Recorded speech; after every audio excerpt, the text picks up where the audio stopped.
Bonjour à tous, bienvenue. Bonjour. Donc on va entamer la troisième partie de ce parcours, Cœur de parents. Et donc aujourd'hui on va voir le thème numéro 3 qui est écouter et dialoguer en famille. Donc on va se confier à Marie et puis on va attaquer. Je vous salue Marie, pleine de grâce. Le Seigneur est avec vous. Vous êtes bénie entre toutes les femmes, et Jésus, le fruit de vos entrailles, est béni. Sainte Marie, Mère de Dieu, priez pour nous pauvres pécheurs, maintenant et à l'heure de notre mort. Amen. Alors, donc nous sommes Karine et Sébastien. On est mariés depuis 22 ans. On a 3 enfants. Donc on a Maëlle, notre grande, qui est actuellement capitaine, qui a 20 ans.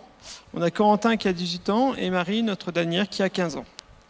Nos 3 enfants vivent encore chez nous, mais les deux aînés ont leur rythme. Ils ont leurs propres engagements qui font pour suivre le rythme familial malgré tout, toujours. Notre famille n'est pas parfaite. On a connu des tempêtes que nous avons surmontées. On n'est surtout pas des parents parfaits. Il ne faut pas nous mettre sur un piédestal, bien au contraire. Aujourd'hui, on va aborder la communication en famille. Donc pour nous, c'est vital, mais c'est aussi un vrai défi. Alors aujourd'hui, la communication, elle est au cœur de notre monde, avec les réseaux sociaux, les portables, les ordis. On peut garder le contact avec des gens qui sont loin de nous géographiquement, c'est formidable, mais parfois ça peut aussi nous éloigner de ceux qui sont le plus proches physiquement de nous. Alors attention, ces moyens de communication, ils sont bien pratiques, surtout lorsque les enfants grandissent et s'éloignent. Cela peut favoriser le contact et préserver la relation. Alors on vous propose de prendre un petit temps pour faire un petit exercice pendant environ 5 minutes. Alors c'est faire mémoire d'une situation où nous n'avons pas pu être écoutés, où nous avons été mal écoutés, et quel était notre ressenti. Et dans un deuxième temps, faire mémoire d'une situation où nous avons pu nous exprimer ce qui habitait notre cœur et où nous avons été écoutés. Et qu'est-ce qu'on ressentait aussi à ce moment-là? Donc on vous laisse un petit peu de temps pour réfléchir à ces deux situations opposées et surtout d'exprimer ce que vous avez ressenti dans ces moments-là. Alors, on va reprendre. Donc, c'est dans nos familles que nous apprenons à communiquer et que nous avons le désir de communiquer en profondeur. Pourtant, ce n'est pas toujours si simple. On a souvent l'impression qu'il y a un écart entre ce que nous disons et ce que nous voulons dire, ce que nous disons et ce qui est entendu, ce qui est dit et ce que nous entendons. Bref, l'émission n'est pas toujours claire et la réception non plus. Des études montrent qu'entre ce qu'on dit et ce qu'on croit avoir dit, ce que l'autre entend et ce que l'autre comprend, il y aurait 80% de déperdition du sens du message. Communiquer en famille, ce n'est donc pas toujours aisé. Alors il y a 5 niveaux de communication, là on vous les a mis, voilà. Le premier niveau qui consiste à décrire des banalités, il fait beau, il fait chaud, j'ai mangé ça, voilà. Le deuxième niveau qui consiste à raconter des faits, dire l'enchaînement de sa journée par exemple. Ce matin, je me suis levée tôt, j'ai couru après mon train pour ne pas être en retard au travail, j'ai mangé avec tel collègue, voilà. Le troisième niveau, c'est partager son opinion, mais sans aborder le ressenti personnel. Donc je pense que les petites sessions à pareil, c'est top. Le quatrième niveau consiste à partager ses émotions, son ressenti. Je me sens mal quand j'arrive en retard en rendez-vous. Cela génère du stress pour moi. Je perds mes moyens. Et le cinquième niveau, c'est l'intime. C'est l'expérience, exprimer mes désirs et mes besoins en lien avec mon ressenti. J'ai besoin d'affection, j'ai besoin d'être rassurée et d'être consolée. Alors, comment faire pour que nos familles émission et réception soient plus claires, les plus claires possibles. Alors ce qu'on vous propose, c'est, donc cet après-midi, on va partir sur un plan. Donc on va d'abord parler de savoir écouter pour que nos enfants parlent. Donc on va parler d'abord de la disponibilité du corps, de l'esprit, du cœur, et comment mieux communiquer avec nos enfants, avec mon enfant ou avec mes enfants. Et ensuite, on verra comment savoir parler pour que nos enfants puissent nous écouter. Alors c'est tout un apprentissage. Et puis on verra ensuite en pratique la communication non violente. Alors on va aborder cette première partie, savoir écouter pour que nos enfants parlent. En premier, c'est la disponibilité du corps. C'est une évidence, mais il faut le dire, pour dialoguer, on a besoin de temps. Or, dans nos vies bien chargées, ça peut devenir un véritable challenge. En effet, il y a de nombreuses fois où nos enfants nous sollicitent et où nous ne sommes pas disponibles.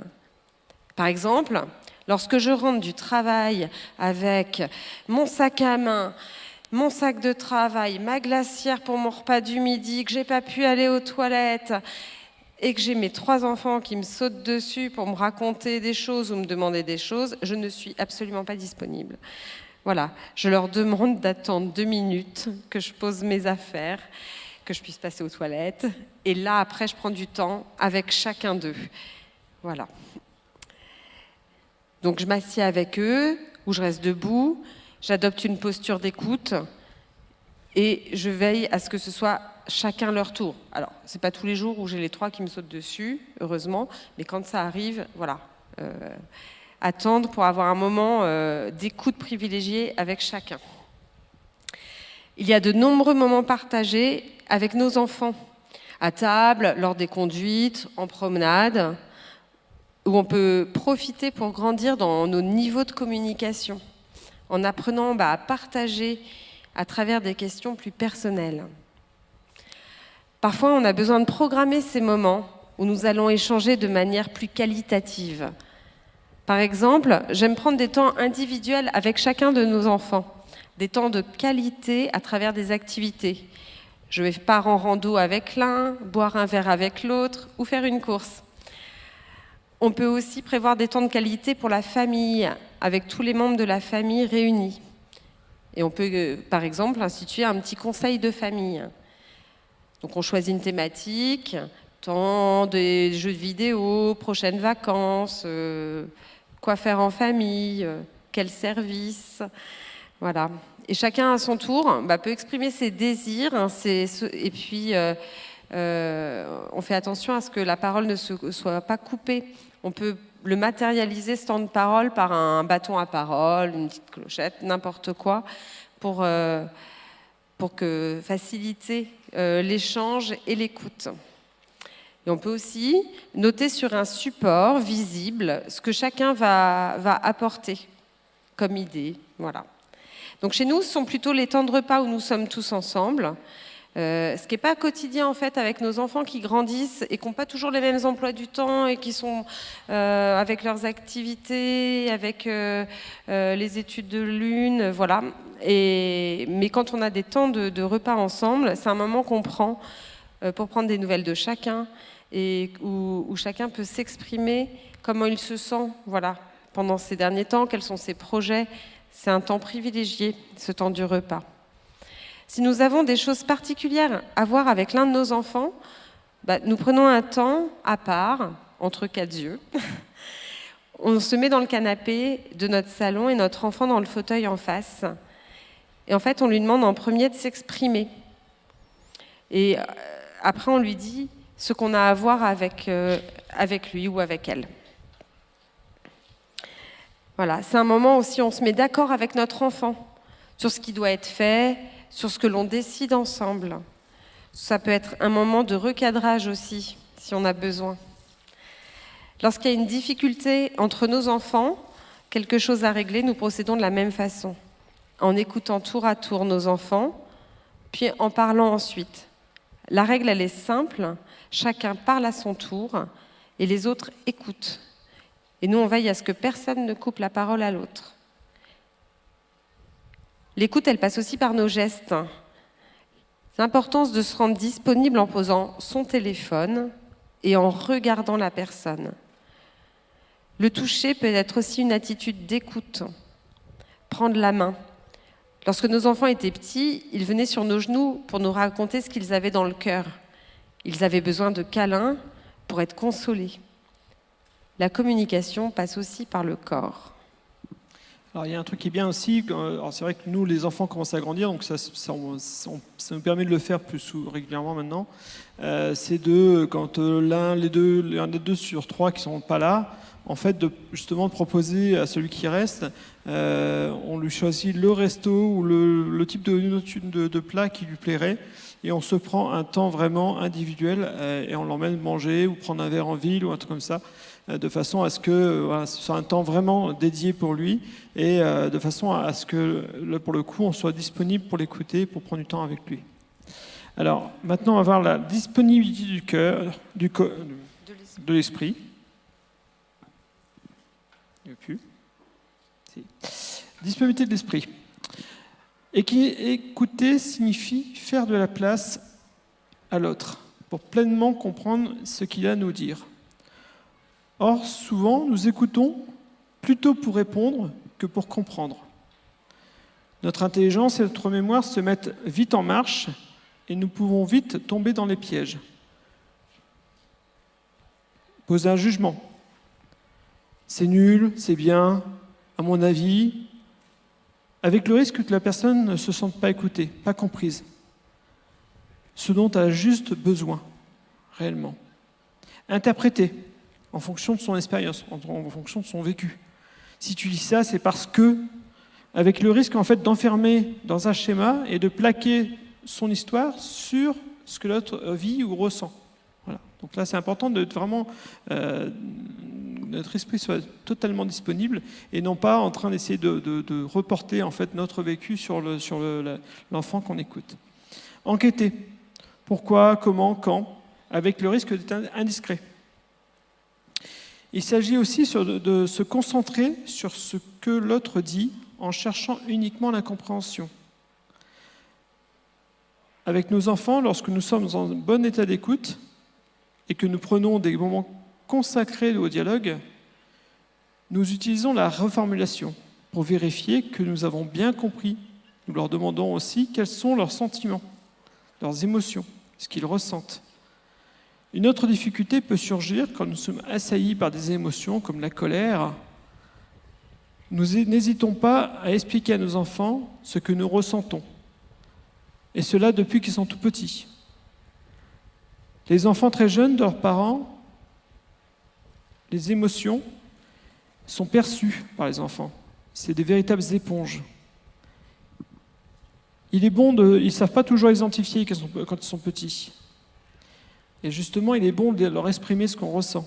Et on sent qu'on n'est pas en capacité justement de se rendre disponible pour lui et qu'il y a d'une part peut-être une frustration au niveau professionnel ou suite à un conflit avec un autre enfant et que le deuxième intervient en disant tiens, moi j'ai besoin de parler, il ne faut pas hésiter en fait à exprimer à son enfant que on n'est pas disponible, on est disponible sur le moment mais pas émotionnellement.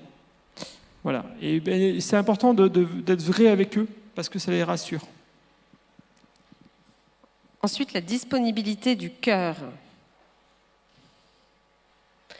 Est-ce que je pose sur mon enfant, sur mes enfants, un regard d'amour, de bienveillance, de confiance ? Si mon cœur n'est pas disponible, je perds en empathie et je risque de tomber dans plusieurs pièges. Ne t'inquiète pas, ce n'est pas grave. Et ça, ces petites phrases-là, ça annule le sentiment de l'enfant. Il faut, il y a qu'à, où l'on prive l'enfant de l'apprentissage pour solutionner un problème. Et en plus, la solution qu'on propose, elle risque de ne pas convenir à l'enfant. Et qui n'arrivera peut-être pas à mettre ça en place par manque d'adhésion. Alors, comment mieux communiquer avec mon enfant ou mes enfants ? Donc on peut utiliser l'écoute active. Donc il va y avoir une attitude d'écoute, se défaire de toute occupation pour se concentrer sur l'écoute de son enfant, le regarder avec amour et bienveillance. Je peux éventuellement l'encourager à parler. Je suis là, je t'écoute. Assieds-toi, on va prendre le temps de t'écouter. Je peux ponctuer mon écoute par des mots brefs. Je vois, je comprends, oui. Je reformule en demandant à mon enfant si j'ai bien compris, en nommant ses émotions. Tu te sens triste parce que tu as perdu la course à la récré, c'est bien ça? Mon enfant peut leur répondre, non, pas du tout, je suis en colère. Se souvenir qu'un enfant est parfois submergé par ses émotions, elles peuvent jaillir comme un volcan ou rester à l'intérieur avec la même force destructrice. Identifier ces émotions permet de mettre des mots sur les mots. On peut aider l'enfant à exprimer son besoin en utilisant la reformulation. Et c'est important que apprendre à nos enfants qu'ils ont des émotions, qu'ils ont des sentiments, et que c'est normal, ils ont le droit, et qu'ils peuvent les exprimer. Après, effectivement, si l'enfant fait une colère, une rage, comme ça, c'est bon de lui dire, écoute, tu as le droit d'être en colère, tu as le droit, mais de lui apprendre en fait à exprimer ce qu'il ressent, mais pas avec des mots, pas avec des gestes ou de la violence. Une émotion négative est le reflet d'un besoin non satisfait ou bafoué. On peut demander quelque chose.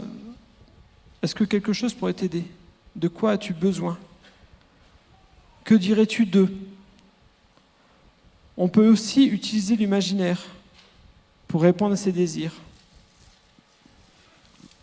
Alors on a deux petits sketchs à vous présenter pour vous montrer. Le premier, un petit scénario où le sentiment de l'enfant est nié. Ma tortue est morte, elle était en vie ce matin. Mais t'inquiète pas, ma chérie. Oh. Ne pleure pas, c'est seulement une tortue. Mais arrête, je vais t'en racheter une. Je n'en veux pas une autre. Bon, là, t'es vraiment pas raisonnable. Bon. Voilà, là, on voit que le sentiment de l'enfant, il est complètement nié. Et alors, le même scénario, mais où là, on prend en compte le sentiment de l'enfant. Ma tortue est morte, elle était en vie ce matin. Oh non, quel choc. C'était mon amie. Ça fait de la peine quand on perd une amie. Je lui avais appris à faire plein de trucs. J'avais réussi un peu à la dresser. Ah oui, je me souviens, et en plus tu passais des bons moments avec elle. Je la nourrissais tous les jours. Tu l'aimais vraiment, cette tortue. Oui. Je vois. Donc voilà, c'est un petit exemple. Donc en entendant son père mettre des mots sur ses sentiments de tristesse, l'enfant se sent profondément réconforté. Son père a reconnu son expérience intérieure. Plus on essaie de minimiser les sentiments malheureux d'un enfant, plus en fait il va rester aux prises avec ces mêmes sentiments. Plus on les accueille et plus on lui permet de les exprimer, eh bien plus ça sera facile pour lui de les laisser s'évaporer et de s'estomper.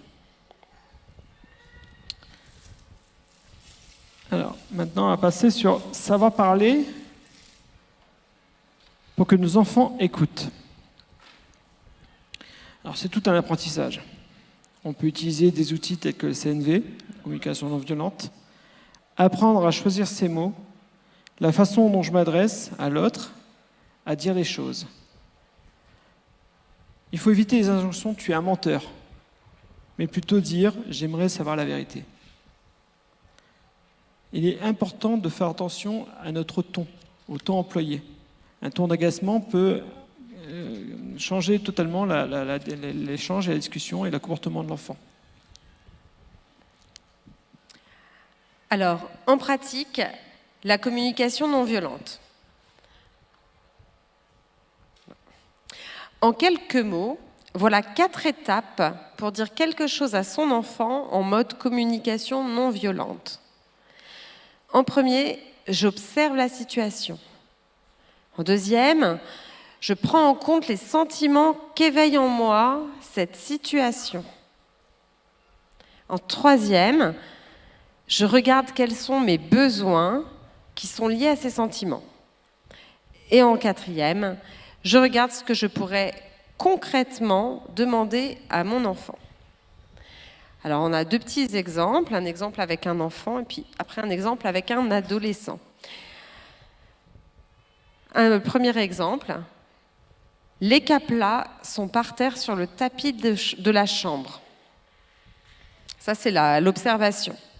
Je me sens agacée lorsque je vois qu'ils ne sont pas dans leur boîte. Donc, l'expression de l'émotion, du sentiment que ça génère. J'ai besoin que ta chambre soit rangée le soir. Voilà l'expression du besoin. Et en dernier, la demande. Peux-tu ranger les caplas dans leur boîte, s'il te plaît? Voilà, on voit bien les 4 étapes qui permettent, en tout cas, une meilleure demande avec nos enfants. Alors, imaginez la scène. Vous rentrez du boulot et vous trouvez quoi dans votre canapé affalé? Votre ado qui est en train de jouer sur les jeux vidéo tout en regardant la télé, alors qu'il y a le baccalauréat qui doit arriver dans peu de temps. Et là, la situation s'envenime. Je commence à en avoir ras-le-bol de ton comportement. Tu ne fous rien. C'est sûr, tu n'auras jamais ton bac. Alors là, effectivement, on est d'accord, il est peu probable qu'il se lève de son canapé et qu'il aille bosser. Vous risquez plutôt de vous retrouver devant votre plat de gnocchi le soir tout seul. Parce qu'il sera enfermé dans sa chambre, avec son téléphone, sa console, et il fera autre chose que travailler. Alors maintenant, si on reprend la même situation, mais en mettant les formes. Donc vous rentrez toujours, vous retrouvez toujours votre ado affalé dans le canapé, et cette fois-ci, vous le regardez en disant quand je te vois travailler une demi-heure par jour, donc là c'est l'observation, je te vois travailler effectivement une demi-heure par jour, je me sens inquiet. J'ai peur que tu ne réussisses pas ton bac. Donc ça c'est mon ressenti. J'ai besoin d'être rassuré. Donc le besoin, je voudrais donc que tu travailles plus. 2 heures de révision par jour, ça te paraît pas raisonnable? C'est pas mal quand même. Ce type de rapport vous semble peut-être plus constructif. Il y a de fortes chances que cette fois-ci, votre ado soit un peu plus discipliné et qu'il soit plus ouvert, plus coopératif et que cette fois-ci, effectivement, il aille bosser. Important à garder en mémoire, c'est que ce que vous aimeriez recevoir, il faut donner en parallèle, en fait. Il faut vraiment faire attention à donner autant que ce que vous aimeriez recevoir.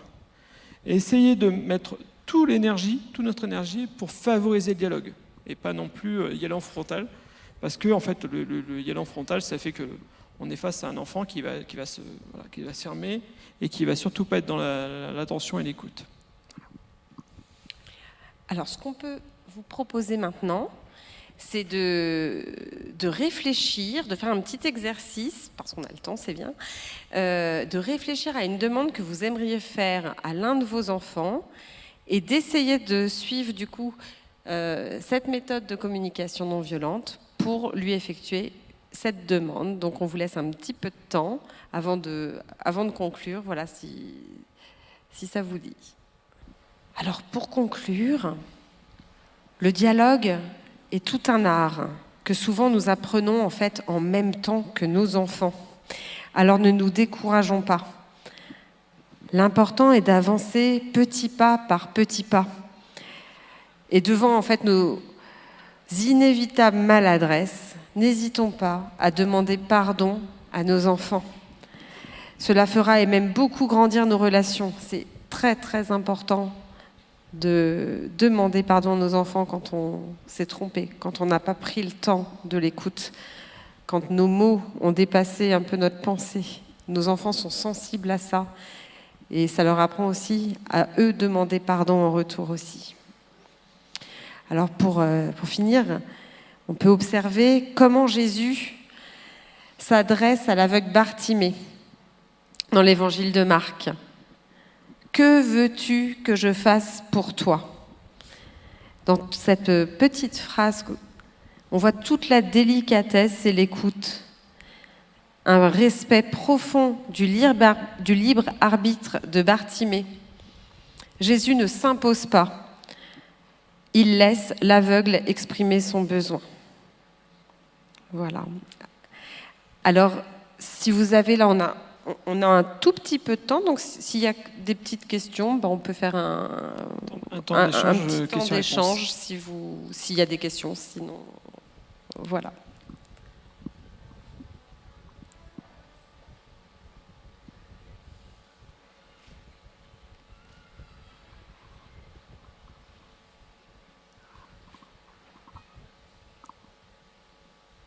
On a été si complexe que ça.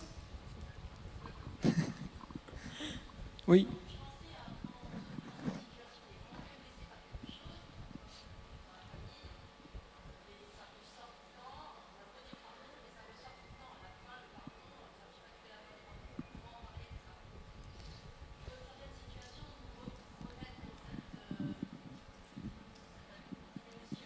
Alors en fait, si je comprends bien du coup la question, c'est quand il y a une situation qui a été douloureuse et où le pardon a été demandé et a été reçu, mais que ça revient en fait tout le temps sur comme sujet, c'est ça?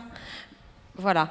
Alors je pense que quand c'est comme ça, c'est qu'il y a quelque chose qui n'a pas été guéri. Il reste, si le sujet revient, c'est qu'il y a une blessure qui est encore là.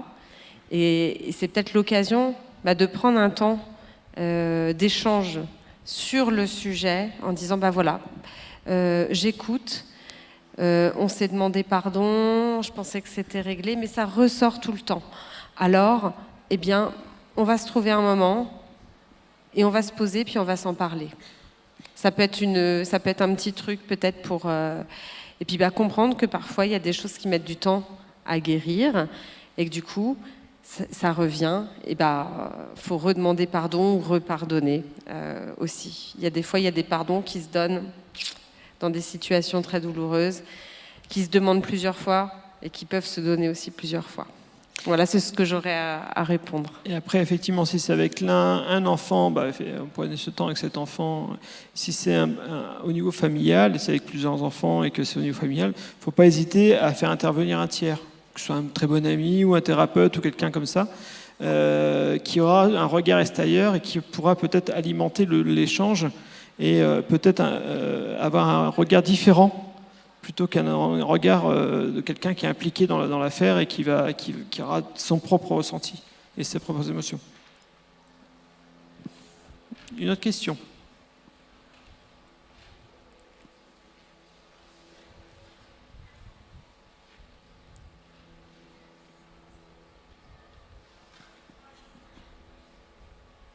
Alors, nous, on peut vous donner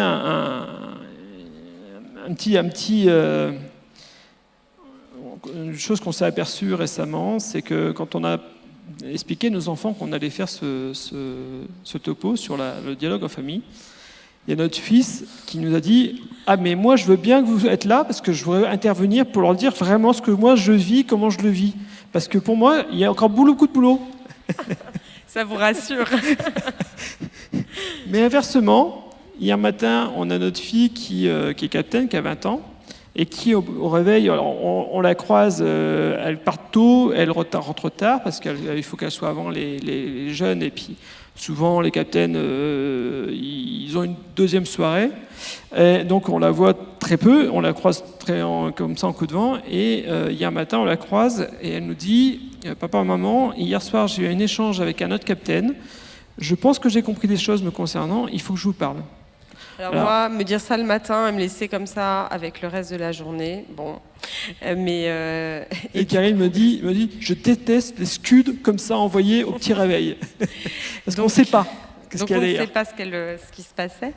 Mais du coup, on a trouvé un temps et on a eu un très beau temps d'échange avec notre fille. Et pour nous, c'est un cadeau aussi quand nos enfants demandent à nous parler et nous font confiance pour se livrer, pour ouvrir leur cœur.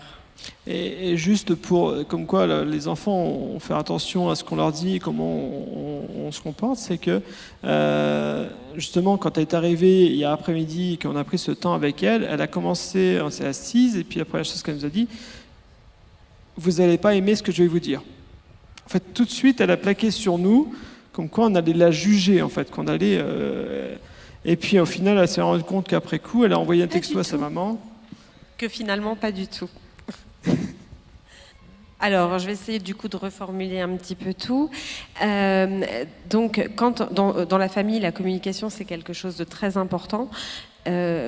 Comment faire comprendre... Alors, il y a la communication du parent envers l'enfant, et il y a aussi la communication des deux parents entre eux.